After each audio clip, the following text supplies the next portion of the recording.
I am Rabbi Steven Carr Reuben. I am the Rabbi Emeritus here at Kehillat Israel, Reconstructionist Congregation of Pacific Palisades, California. I'm going to talk a little bit tonight about, some of my favorite stories. And one of them is about words mattering and how much words matter. Does anybody who was here last time remember any story that I told from the Talmud? I think I might have told a couple. I talked a lot about prayer a little bit last time and about morning prayers.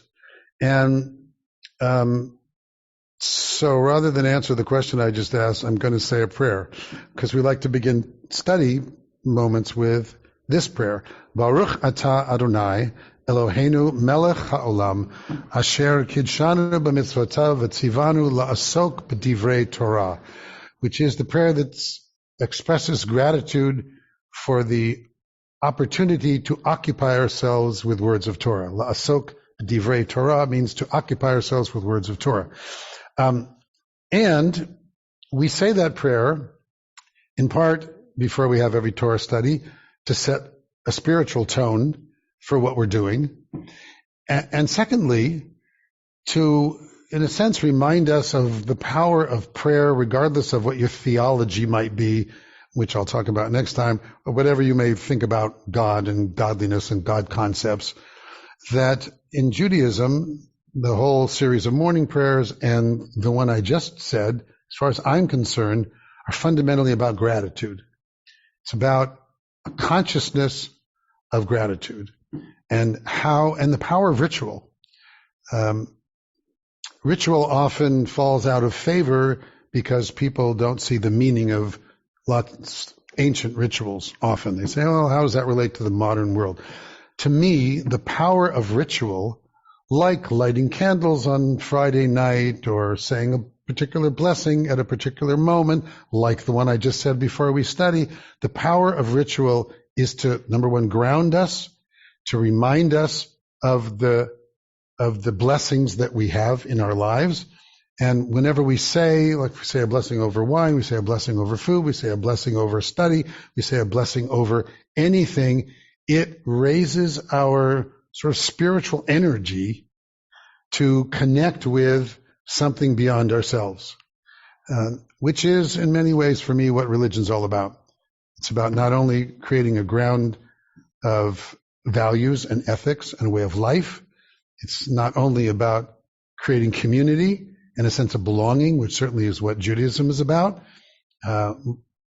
more about belonging than it is about belief, but it's also a way of reminding us of the things that matter most in life, because it's so easy in the busyness of our everyday lives, in the pushes and pulls, the traumas that we experience, the challenges we experience just getting through the day, living, getting food, having relationships.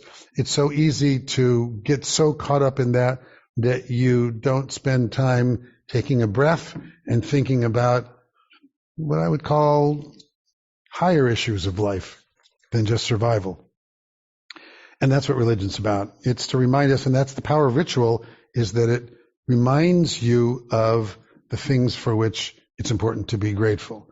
I read this last time, but I know there are a few people who are new. So because I'm going to be quoting from Talmud in just a moment, I want to read this again. It's only 2 lines anyway. This is how I described what the process of Talmud is about.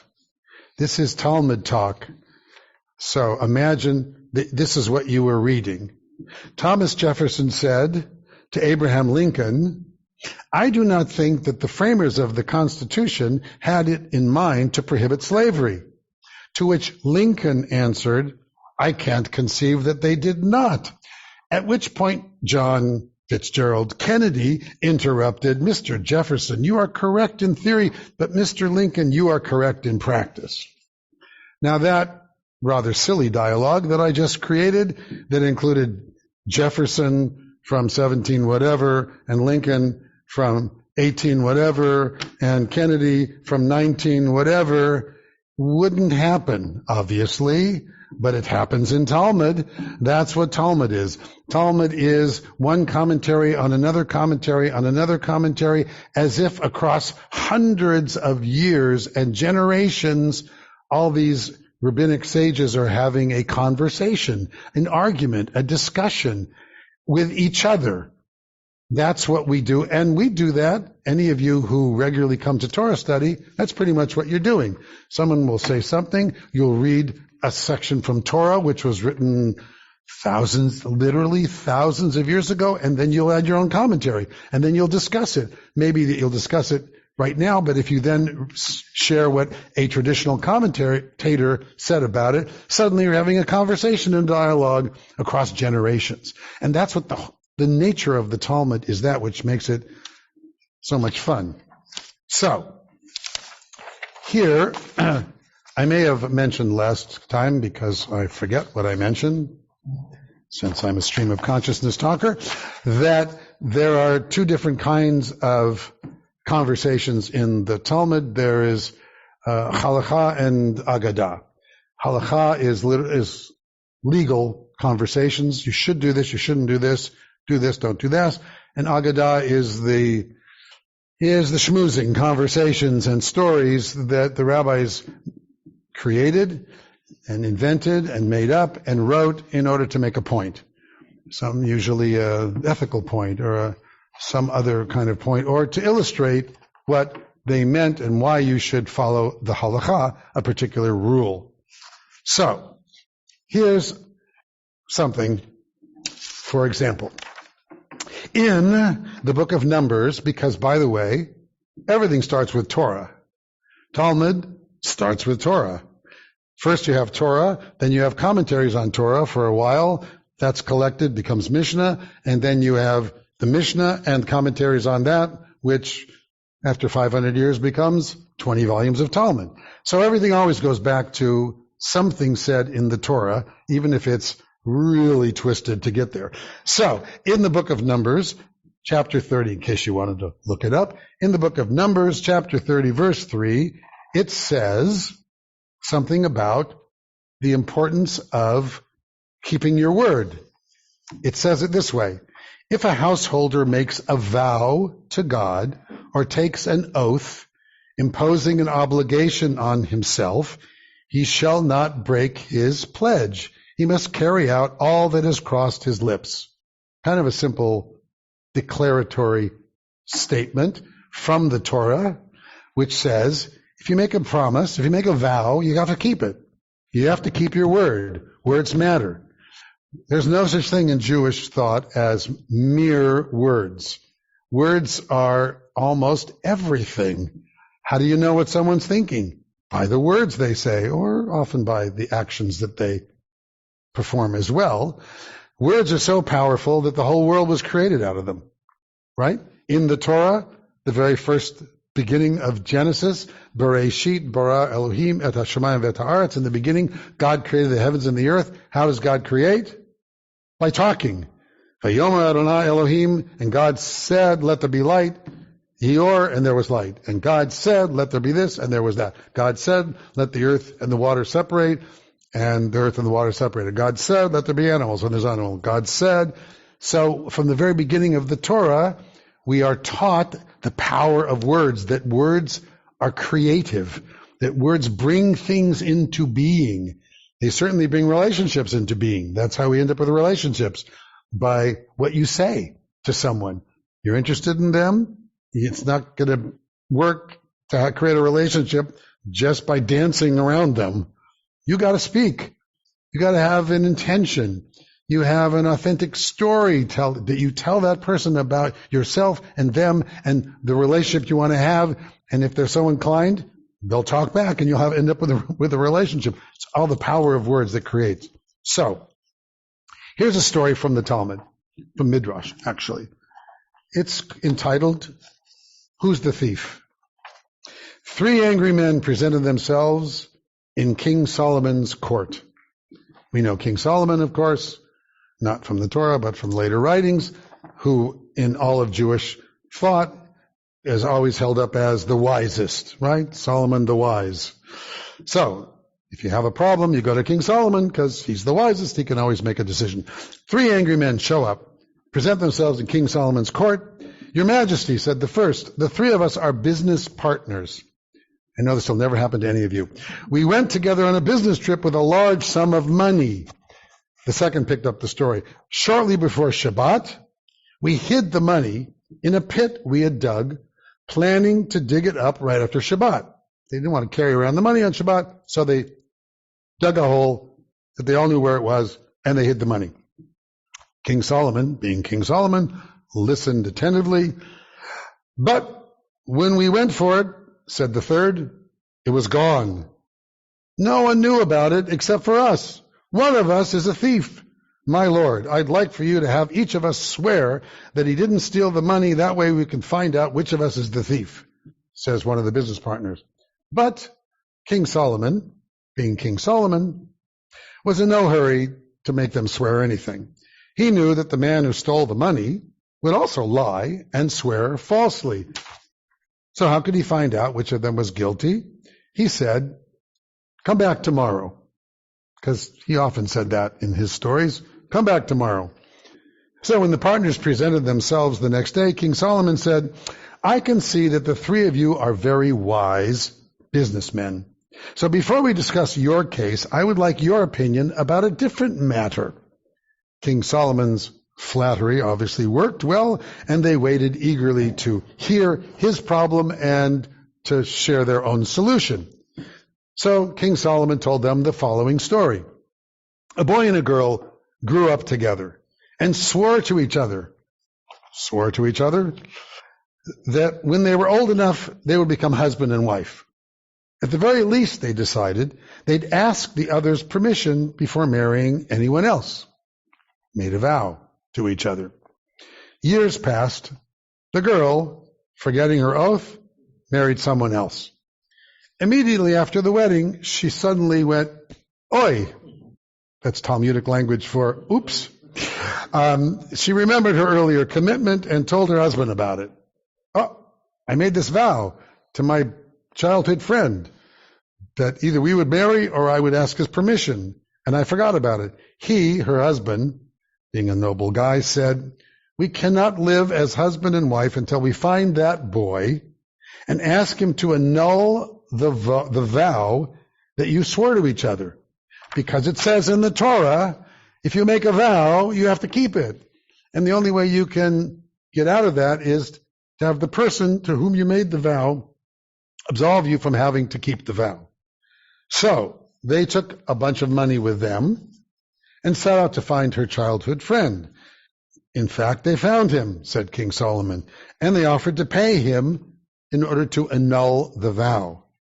But since he was a good man also, he wished them a hearty mazel tov in good Talmudic language, and he refused to take the money. On their way home, the happy new couple was robbed. Please give us back the money, the woman pleaded to the thief. This would only happen in Talmudic stories. She pleads with the thief, please give us back the money. She told the robber about how good her husband was, being so patient as to let her take care of her oath, her vow before they moved in together, and that he was giving his own money to the boy that she had grown up with, and how good the boy she'd grown up with was for refusing to even take the money. And of course, because it's a Talmud story, the robber was so touched, he returned the purse of money to them and let them go on their way. So, King Solomon looked at the 3 men who couldn't understand where all this was going, and he said, my question is, which of the people in this story was the most praiseworthy? Asked Solomon. So, before I tell you his answer, what do you think about this story? If you were going to answer Solomon, which of these people, the 3 of them, the wife, the husband, the boyfriend from childhood, was the most praiseworthy, what would any of you say? And if you're going to say something here, you need to use the microphone. And if you want to say something, you could just say something. Which? The thief. I'd who say the gave girl. The money back. The thief, because he gave the money back. Love that. Anybody else? The husband. The husband, because? He went along with all of this, gave his own money. Because he was giving his own money. Okay, so I got to say the wife because robbed in the first place. What was that? Who knew that the couple that she had the money to be robbed of in the first place? Oh, yes. Good question. So we're going to have a couple people here. Yes, go ahead. I'm going to say the wife because she took her vow to her ex-friend very seriously. The wife because she took it seriously? And it had to do with words. And pass it down. Anybody else? Well, if I had to pick one, I would say the husband, because he had respect for what had gone on before and for, vows and for things like that. To the husband, he was showing respect to his wife for her own situation that she created. But I wouldn't necessarily feel the need to pick one. There's enough good to go around. Ah, so you wouldn't even pick one. They're all good. There's enough good to go around. Okay. Sure. Anybody else? They were all good, but I would choose the wife because she's the one who got this whole process going by recalling and remembering her vow. So I would say the wife. Okay. So now I'm going to read why this story showed up and where Solomon took it. So he asked the partners, okay, so who do you think is the most praiseworthy? One of the partners said, as you heard here, the wife is the most admirable. She kept an oath she made when she was just a girl and maybe didn't even know better, but thought enough of it as an adult to say, I spoke these words and words matter. The second partner said, no, her husband, echoing someone else, other people here, husband is the most praiseworthy. Although he loved his wife, he left home right after his wedding to find that boy, allowed himself to act as a husband to her only after she was released from her oath. The last partner said, it's true, both of them behaved in an exemplary fashion. The foolish one of all these people is the boy. Why didn't he take the money when they offered it to him? To which King Solomon then said, oh, you're the thief. Bellowing to the last partner, when you talk that way about the boy, you show you have an appetite for money, even if you have no right to it. I'm convinced you stole the money from your partners, and because this is a story in the Talmud, the last partner admitted his guilt, and the other two went home satisfied and impressed by the wisdom of Solomon. One of those classic Midrashic, Aggadic, Talmud kinds of stories. Oh, here's a famous one. You may have heard this one before. To do a mitzvah for its own sake is the highest form of mitzvah, without expecting a reward. To do a mitzvah without expecting a reward. In fact, it says in the Talmud, you should not do mitzvot for the sake of getting a reward. You should do them for their own sake, which is, of course, what the boy did. The boy did the mitzvah, not accepting the money for the sake of doing the mitzvah and releasing her from the vow. The husband did the mitzvah for its own sake, assuming he was going to actually lose the money that he was willing to put up for her. So I agreed with you all that they were all, in their own way, righteous. So this is a very famous story from the Midrash. The Midrash is called Pesikta Rabata, which is a sort of medieval Midrash. And you may have heard this, but I always liked it. It says the following. There was once a Jew who owned a cow with which he plowed his field. And then it came to pass that this Jew became, unfortunately, financially challenged and was forced to sell his cow to one of his non-Jewish neighbors. The new owner plowed with the cow throughout the week, but when he took her out to the field to plow on Saturday, she kneeled under the yoke and refused to do any work. He hit her with his whip, and she still wouldn't budge from her place. So he was very frustrated. He brought the cow back to the Jew who had sold it to him, and he said, take your cow back. I worked with her all week. She was fine, but today I took her out, into the field, and she refused to do anything. Of course, you already know where this is going. The Jew said to the cow's purchaser, come with me and I'll get her to plow. So they arrived in the field. The Jew took the cow aside and whispered, don't you love these Midrash? He whispered into the cow's ear, oh, beloved cow, I'm so proud of you. When you were in my domain, you got to rest on Shabbat, because in the Torah, it says on Shabbat, not only are you supposed to rest, not only is your whole household supposed to rest, not only are all the strangers in your midst supposed to rest, but your animals are supposed to rest. So I used to allow you to rest on Shabbat. But now that my own misgivings and sins, whatever they may be, have caused me to have to sell you to this non-Jewish man, please stand up and do whatever he asks you to do, because he's now your master, even if it means you have to plow today on Saturday, which is Shabbat. Immediately, because he was a very obedient cow, the cow stood up and prepared to work. According to the Midrash and Pesik the Rabati, the non-Jew said to the Jew, wait a minute, what's going on here? I'm not letting you go until you tell me exactly what you did, what you said to her. What have you, you were like a wizard, you bewitched her? And the young Jewish man, not so young, told him what he had said to the cow. And of course, because this is a story from Jewish Midrash, when this man heard it, he was so amazed, he said to himself, if this creature, which has neither language nor intelligence, recognizes her creator as being Adonai, should not I, whom God has created in God's image and likeness and imbued me with intelligence and understanding, shouldn't I also recognize that same God? So this is the way these stories work in the Talmud. This man converted to become Jewish and studied Torah and became known as Yochanan ben Torta, which means Yochanan, the son of the cow. What's better than Talmud stories and Midrash? There are lots of stories like this in the Talmud of people being so impressed that they convert to Judaism and become Jews by choice. So, here's another one. This is a story about, also this goes back to Deuteronomy. One of the other mitzvot that we have in the Torah is the imperative to return something that's lost that you find.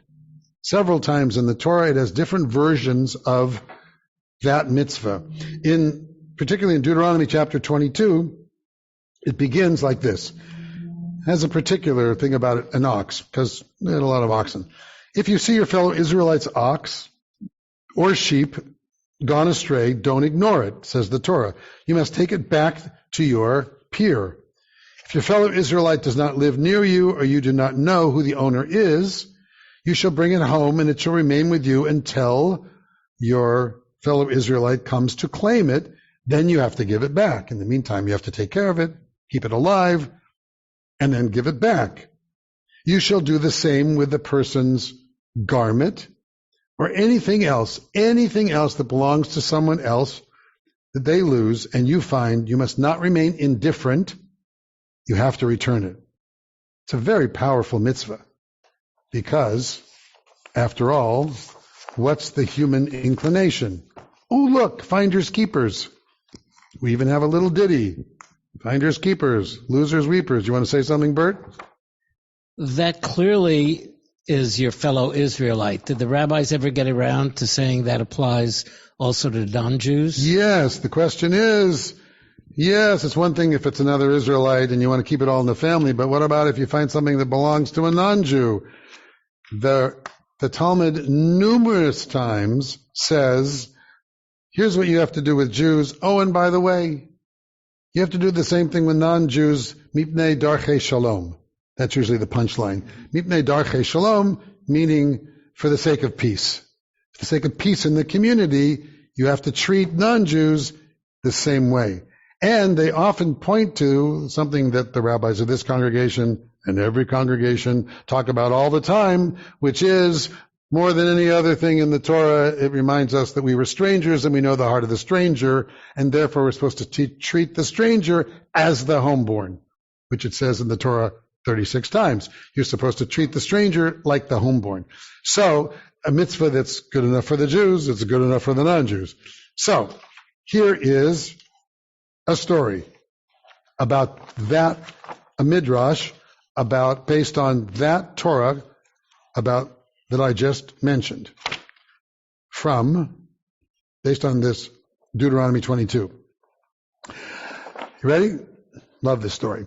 Rabbi Samuel ben Sosarta, who was a great scholar in the land of Israel, once made a long and difficult journey to Rome. Talmud and Midrash are filled with stories of rabbis going to Rome because Rome was kind of our archenemy. After all, when the temple was destroyed in Jerusalem, it was by the Romans.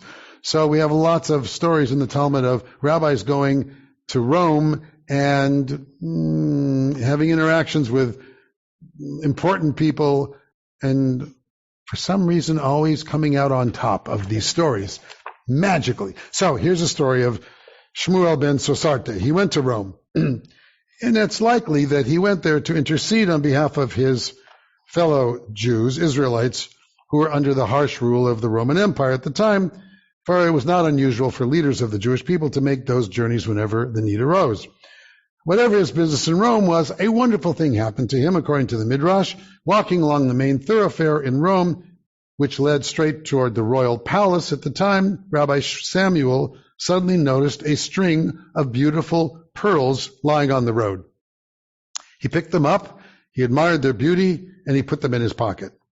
I wonder who lost this remarkable treasure. This is beautiful, beautiful string of beautiful pearls. And then he proceeded along his way. Surely it belonged to someone of great wealth and prominence. Presently he came upon a very excited crowd, so he stopped to see what was happening. In the center of the crowd stood a royal herald reading a proclamation. The Midrash says, here's the proclamation. To all the citizens of Rome, be it known that Her Imperial Majesty, the Queen, lost a pearl necklace of rare beauty today in the streets of Rome. Whoever finds it is hereby ordered to return it to Her Majesty within 30 days, and he shall be richly rewarded, he or she. Should the finder return it after 30 days, even on the 31st day, the person will be beheaded.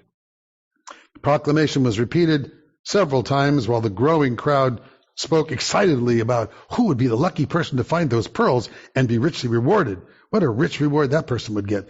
So Rabbi Samuel listened to the proclamation in silence, felt the pearls, I'm reaching into my pocket, felt the pearl necklace in his pocket, and he knew it was the Queen's.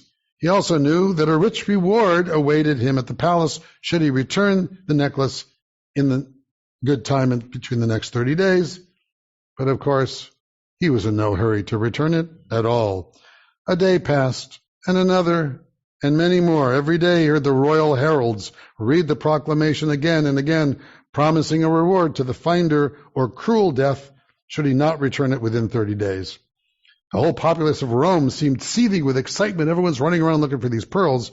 Still, Rabbi Shmuel ben Sosarte held on to the necklace in his pocket. Finally, the 30th day came. It was the last day to return the pearls to the Queen. Rabbi Samuel took it out, polished it, made it look as presentable as possible, and then put it away again.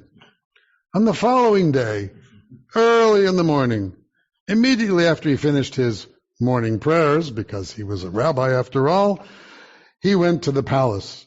Inform the lady in waiting that an old Jew wishes to see the Queen to tell her where her lost necklace is, he said to the guard. The guard disappeared at once, hastily returned, bidding Rabbi Shmuel to appear before the Queen. I am indeed privileged to return this necklace to your Majesty, Rabbi Samuel said, handing it over to the Queen.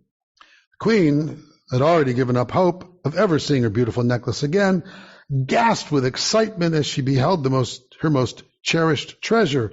For a moment her eyes were full of gratitude to the aged Jew. Then she remembered it was the 31st day since she'd lost it, When did you find it? Asked the queen. 31 days ago, Rabbi Samuel replied. Were you in Rome all this time? Yes, Your Majesty. Didn't you hear the proclamation that was announced daily? The queen asked in amazement. I did, Your Majesty, Rabbi Samuel replied calmly. He obviously wasn't me. Calmly. Then why did you risk your head instead of collecting your rich reward? The queen asked, wondering whether the aged man was in his right mind. Your Majesty, Rabbi Samuel replied, had I brought the necklace within 30 days, it would have appeared that I returned it either for the sake of your reward or for fear of your punishment. But neither one nor the other consideration prompted me. I'm returning to you your lost property simply because the Torah, in Deuteronomy 22, that I just read to you, our Torah commands us Jews to return lost property to its owner, whoever he or she may be. We are happy to fulfill the commandments of our Torah without any reward. Moreover, we actually are ready to die for the observance of our Torah. You are indeed very fortunate to have such a wonderful Torah. Blessed is the God of the Jews, the queen exclaimed. And not merely was Rabbi Samuel's life spared, but he was given great honor, and for many years the story of Rabbi Samuel's pure and sincere honesty was the talk of all of the people of Rome, and he brought great honor to the Jewish people in so doing. This is the kind of stories we have in the Talmud, the kind of stories we have in our Midrash. This is Agada, how to illustrate a simple mitzvah, a simple legal commandment, which is, if you find something that's lost, it's your obligation to return it. And so we end up with stories like this, right? Here's another one, because this is about my favorite stories. Let's see. Oh, yeah. This is from the Babylonian Talmud in the tractate Kiddushin 31a, in case you wanted to look it up. And this is what it says. Very short story. It's Avimi, the son of Rabbi Abahu, taught, by the way, one of the commandments of the Talmud is to say things in the name of the person you learned it from. It's a very important principle of the rabbinic period of the Talmud, is Ha'omer Devar B'Shem Omro. The person who, in fact, they ask you who merits the world to come, and there's lots of different answers, but when the rabbis ask each other who merits the world to come, that's one of their answers. Ha'omer Devar B'Shem Omro, the one who says something in the name of the person that they learned it from, giving credit. They were very much against, what's that? Plagiarism, thank you. Very much against plagiarism of any intellectual property. Interesting, we think all these things are new. Back in Talmudic times, they were very concerned about intellectual property. Intellectual property was, I came up with this idea, I taught it to you, you go say, oh, I came up with this great idea. Right? No, you say, Rabbi Reuben taught me so-and-so, or Rabbi whoever taught me, or whoever taught you that. And it's a matter of respect. It's a matter of integrity. It's a matter of the value of words and the importance of learning. All of that wrapped up in that same little mitzvah. Yes? And not stealing. And it goes back to a mitzvah of not stealing from someone else. You can steal many things. It's not just, I'm stealing a thing. You are forbidden from stealing their ideas. You're forbidden from stealing people's thoughts as well. And we know how much that happens every single day, particularly in this current world of ours, of the internet, where everything gets stolen constantly. So, here it is from the Babylonian Talmud. Avimi, the son of Rabbi Abahu, taught, there are those who feed, listen to this, you have to pay attention. There are those who feed their father rich, juicy chickens and end up in Gehenna, which is the rabbinic word for hell, essentially. While there are those who make their fathers work hard at grinding and they end up in Gan Eden, meaning heaven, meaning the world to come. Now, this is based on a sentence in the Talmud that talks about kavod av em, which means honoring your father and your mother, which is based on the Ten Commandments. We all know Ten Commandments, one of the most important commandments in the Ten Commandments is to honor your father and your mother. And then the Talmud talks about what does that mean? How do you honor someone? I have often had people come to me as a rabbi and wrestle with the problem of, I grew up with abusive parents. My parents were abusive, sexually or otherwise. My parents were abusive, and yet I'm commanded to honor my father and my mother. What does that mean, Rabbi? How do I do that? How do I do that when I carry so much resentment and anger at being abused the way I was abused by whoever they were abused by my parents in whatever way they were? And what's interesting is that same conversation takes place in the Talmud, because people are the same. People didn't suddenly become different now than they were thousands of years ago. People are people. And the Talmud's answer to that question, interesting, I didn't know I was going there, but I am. The Talmud's answer to that question is that the minimum of fulfilling the obligation of honoring your father and mother is that if you have the ability to prevent them from becoming homeless, that's your minimum obligation. That they should have a place to be able to live and eat. That's your obligation. You don't have an obligation, according to the Talmud, in fulfilling that mitzvah, to hang out with them, to see them X number of times a week.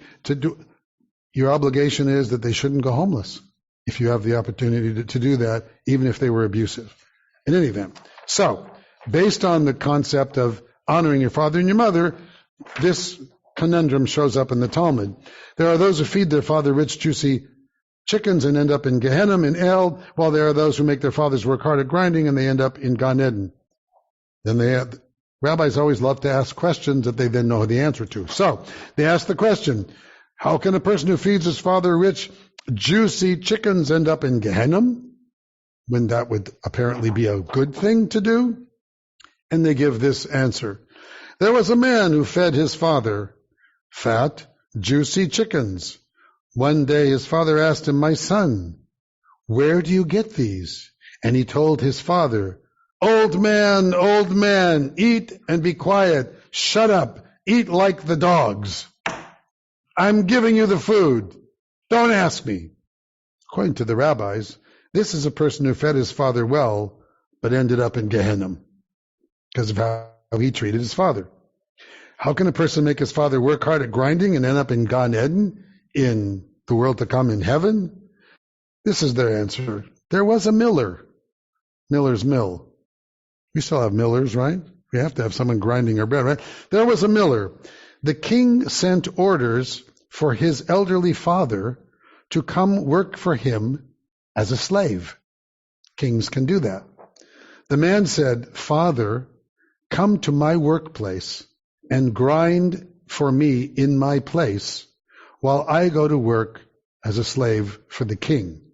If the king's work is humiliating, let me be humiliated and not you. If I should be beaten while working, let me be beaten and not you. This is a person who made his father work hard at grinding and yet ended up in Gan Eden, says the Talmud. Okay, what do you think about either of these stories? Anybody that I just read? I think that in the 21st century, a lot of people discount the power of stories. We live in an age of logic and science, and people will say, oh, that's just a story. When in fact, in many ways, stories can be more powerful than logic. Beautiful. Anybody else? Pass it down. If anyone wants to put something in the chat, I can read it too. Right? I'm going to ask a quick question. Yes. On that note, I was wondering, so the Talmud has all these stories. They're already recorded. Yes, written. You're sharing them. Are these stories continuing to be written? Written and created? Because Talmud is like a finite set of... Talmud was finished around 500, around the year 500. Yes. So the question was, we still writing stories? Are the rabbis still? Yes.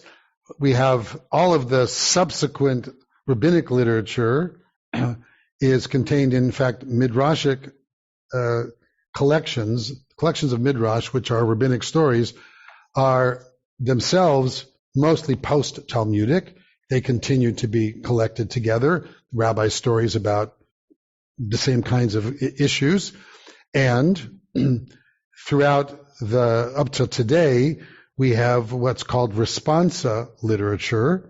Responsa literature, of course, is that in every generation, including today, people trying to figure out, well, how do I apply whatever rules may have been from the past or ethics or values from the past to my current situation? Like we have an internet. We didn't have that very long. We've only had, how long has the internet been around? Anybody know? 20 or 30 years, right? Like, in its current form. In its current form. Like, when was the iPhone? 12 years ago or 15 years ago or something? Not much more than that. Something like that. 2004. Crazy thing. When? 2004? Yeah, 2004. That's like terrifying to think about. 2004, this was invented, and the whole world has some version of this. More of them have Samsung, but the whole world has this, right? Literally, everywhere. Now I have a light. Everywhere. It's like, just like that. And it's transformed the world. So people had questions, and they would ask whoever the most prominent rabbi in town was, or famous rabbis. They would send letters like to Maimonides or anything like that. And in their responses, in the answers, they would often include a story that would illustrate the answer to whatever it is that the question was. And because Jews like to talk and tell stories, we have the whole vast literature of what we call Hasidic stories that grew up all over in Eastern Europe. We have Martin Buber stories. We have Elie Wiesel stories. We have so much of even modern contemporary Jewish literature is essentially that. It's using the method of storytelling to illustrate some kind of powerful point, or even perhaps a legal decision. That you have the microphone because you want to say something? It was handed to me before for the previous discussion. I'm just listening now. Go ahead. No, you can do it. But I forgot exactly what the question was, but my reaction to that story was simply that the moral of that seemed to me to be that things are not always what they appear. Things are not always what they appear. Yes. Don't judge a mitzvah by its cover. Yes. Yeah, exactly. So often we are, one of our most common human traits is, Bert, you on the other side, is how quick we are to judgment. How quick we are to judgment. We judge other people. Yesterday I was, last night, I have this project called Home Shalom that I'm doing, where I'm doing healthy relationship workshops for teens in partnership with the Advot project. So Naomi Ackerman, who's the head of Advot, and I were at two synagogues that combined in the Valley, conservative synagogues at Shomer Torah last night, with 17 Jewish teenagers doing one of our healthy relationship workshops. We'll be there several times. And one of the ongoing conversations we were having with these teens was about how quick everybody is to think that they know what someone else is thinking, by some word they said, or some affect that they had, or how they didn't pay attention to me when I was trying to get their attention, and therefore I know, they don't like me, they think I'm this, they think of this, blah, blah, blah, and how quick we all are to assume that we know what someone else is thinking, and then we go down that. This is like the gold mine of every soap opera, right? Every soap opera you watch, daytime or nighttime, every soap opera, it's somebody presumes something and then acts on it, and the whole story goes a different direction because somebody decides what that person really meant by what they said, which had nothing to do with always of the truth of what they meant by it, but they take it in a different direction because they simply didn't ask. They simply didn't check it out. They simply presumed. And it's so powerful because this is all of us. We all do that. We all are insecure. First of all, Rabbi Reuben's number one rule of life is everybody's insecure. Everybody's insecure. And those insecurities play out in many, many different ways. One of them is fear of rejection, which is an overwhelming one for everybody. And it plays itself out in relationships primarily by people trying to manipulate someone to get what they want without having to actually ask them, because if you ask them, the answer might be no. So if I can manipulate them and figure out how to get them to do it without me actually having to ask, then I've succeeded in getting what I want, rather than going like, here, this is what I want, whatever it happens to be, and actually being vulnerable enough. But the reality is, for those of you who are wrestling with relationships, that what we all want is intimacy in a relationship, and there's only one path to intimacy in a relationship, and that's through vulnerability. The only path to intimacy is through vulnerability. And the only way you get to vulnerability is by allowing yourself to be vulnerable, allowing yourself the opportunity to have experience rejection. It's the only way. And it's scary. And so most people don't do it. Part of being so quick to judge what everybody else thinks. Yeah, Carol. So I think I know the answer, but I have to ask. So was that saying that if I have abusive parents, that minimally I need to house them with me? No, not with you. Just checking. You don't have to house them, your parents with you.